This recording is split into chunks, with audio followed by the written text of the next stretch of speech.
Welcome to part 3 of the Planning Your ACAD 1300 course. So part 1 talked about kind of just the general approach, how to think about your course with the end in mind, and what are the big picture things you need to think about. Part 2 dug into the required assignments. And if you watch that, even if you've taught this before and you got it down pat, going back and looking at that and seeing what changes or some clarifications might be helpful to you. So in this part 3, I'm going to talk a little bit about just planning week by week. And I keep saying these are going to be short. For some reason, I talk a lot, but this one will probably be the shortest of the 3. Let's hope. So what are we going to do? We're just going to discuss pacing suggestions for the course planner. So I call it the schedule. Some people just kind of lump it in with the syllabus, but it's basically the week by week or unit by unit guide that tells students what you're doing each day, each week, or in general. And if you don't normally give a lot of information about this for whatever reason, sometimes I don't like to, paint myself in a corner.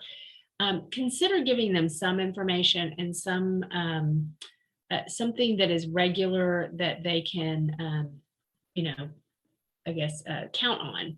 So if every time they come in and they're not sure, well, what chapter are we covering, or what are we doing today, or what's due this week, that can be really unnerving and unsettling and cause more stress. And it really doesn't help them teach them those time management skills.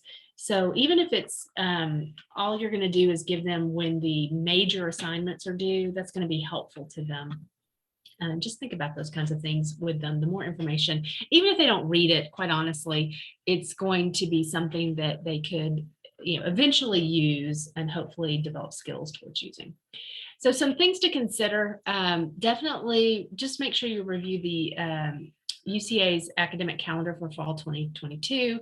Look for Labor Day, fall break, which is usually Thursday and Friday, Thanksgiving break, Wednesday, Thursday, Friday, and what the last day of classes are, so that you're not doing I just scheduled an exam on Thanksgiving. So just be mindful of that. Again, this is my philosophy, but those days that before the breaks, sometimes students will want an extra day, like a Wednesday. Why are we meeting on Wednesday? Thursday is our fall break.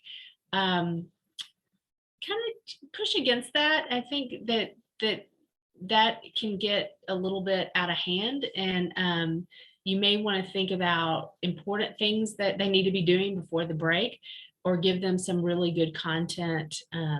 Students may skip anyway, but I tell students, I'm here, we have a course to cover, course content to cover, and we have important things to do. And so it is not Thanksgiving break yet on a Tuesday. So just be mindful of those kinds of negotiations that students try to do, or they guilt you into canceling class. Not going to happen on my watch, but anyway, just be mindful of that. Some other things that you may want to think about is Office of Student Success. They have academic workshops scheduled throughout the semester. Doesn't mean you have to require students to attend, but certainly there are topics and subjects that come up, and you may want to make students aware of those or build them into your calendar, which I've done in the past. And then also think about other sponsored events and experiences that may be going on. If you are not familiar with every single thing that UCA usually puts on in the fall, don't worry, I will share some information out, or I'll ask you all to share things out from your areas. But if you already know, for example, when registration is going to be open, you may want to think about content, or putting that information in your syllabus, or content around choosing classes, or looking at the UCA lower division core. So one of the best things I think, and this really comes from teaching online, is organizing your course around a weekly schedule. It's very easy for students to read and understand, and it gives them a certain rhythm and expectation, and a little bit of reliability. So this is a Tuesday, Thursday schedule, but you could easily modify it to Monday, Wednesday, Friday. And you get about the same time. So if you're doing 4 different kinds of activities, or looking at 4 different topics. You can do 2 on Tuesday, 2 on Thursday, 1 on Monday, 2 on Wednesday, 2 on Friday, space it out however you wish. But I do recommend giving students dates, giving them what you're going to be covering, even if it's fairly vague. So notice that I have discussed the chapter and complete activities, that they know they're going to be doing something in the class. And then I try to give them at least 1 assignment a week to get them in the mode of reflecting and doing something. So easy to put together, put it in a grid. If you want to just list it all out, you can do that as well. But consider doing this and giving them some idea of what you will do before we meet, what we will do in class, and what you will do on your own. Again, the clearer you are, the better. Another way to do this, and you don't have to be this detailed. I've gotten over time this detailed with students, usually giving it to them in Blackboard. Again, probably don't read it. That's fine. As long as they're tracking their assignments in some way.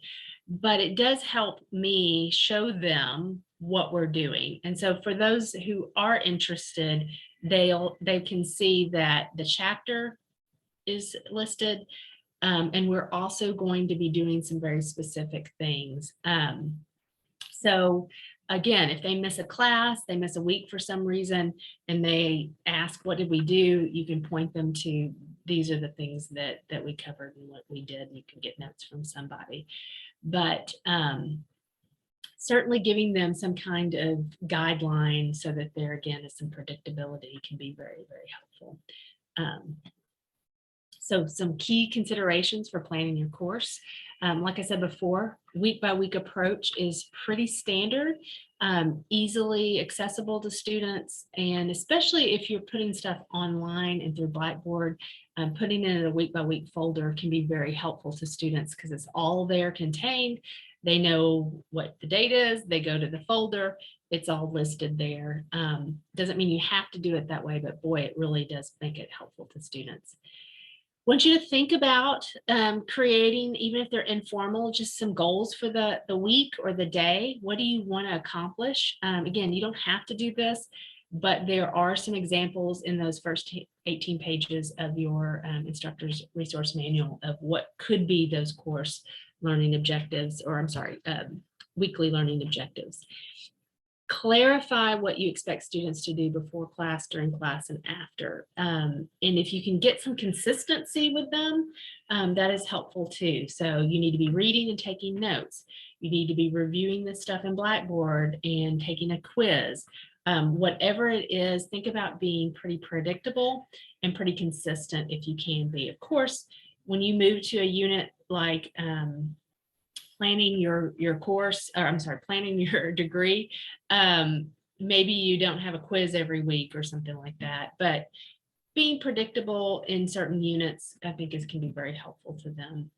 And it helps build them in, help them build some time management skills. So I really, really recommend some sort of weekly assignment, assessment, or something that you're doing in class that builds towards a larger assignment so that they can see the connective tissue. This is the hard thing about this course, and it's one of the last things I'll say. So in a history class, you're going to talk about this era, then the next era, then the next era, and that probably is going to build to a test or a paper. This class, for some reason, students don't see it in that linear fashion. And so sometimes they don't see the connection between why did we do this time management activity and then we did this note-taking activity. They don't see those things as building towards something else or some sort of assignment or assessment. And so I think that if you can explain that, or at least build that into your course every week, it can be really helpful to them. And I'll give you another quick example. So I do a lot of journals. They're very short, 200 words. I like them because they're informal. They require students to think about themselves and the content and specifically, and it gives me some really good insight into what they're thinking, feeling, what they're struggling with. So love it. Don't have to do it. but it's a great and very, very easy to do to Blackboard. What I can do and have done in the past is say, we have a weekly journal and I'm going to give you feedback. I want it deep. I want it rich. I want you to really, really bare your soul.